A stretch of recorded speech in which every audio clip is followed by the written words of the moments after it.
Role काय होता? पुन्हा एकदा वाल्मिक कराडचं नाव त्यांनी घेतलं. धनंजय मुंडेंविरोधात न्यायालयीन लढा लढताना वाल्मिक कराडनं मारहाण केल्याचा दावा करुणा मुंडेंनी केला.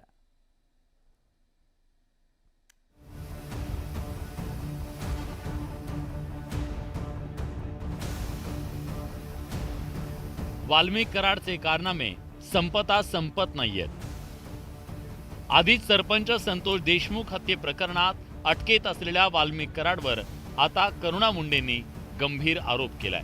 कलेक्टर ऑफिस में मुझे मारा था गुंडे ने, वाल्मिक कराड जैसे गुंडे ने एक औरत को मारा था, गलत तरीके से मुझे छुआ था.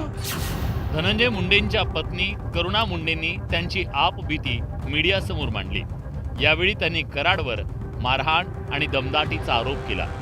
आणि कलेक्टर ऑफिस मध्ये 1-2 कोडीचा गुंडा आज जो जेल मध्ये आहे, 2 कोडीचा गुंडा ते माझ्यासोबत मारहाण करताय, बायको सोबत, मंत्रीची बायको सोबत मारहाण करताय, मेरे गाल पे मारता है, वो मुझे गाल पे छूता है, मुझे गलत जगह पे छूता है.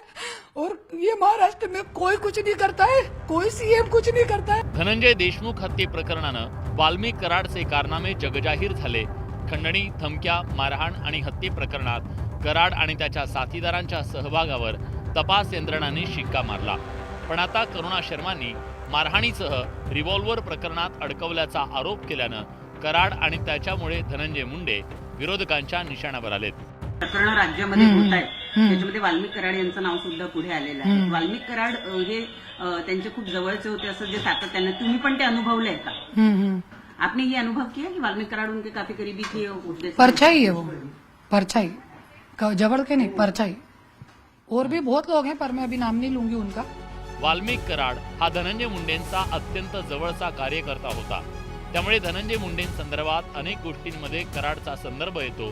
मुंडेंची कंपनी असो की त्यांची कामं, अनेकदा कराडचं नाव समोर आलं.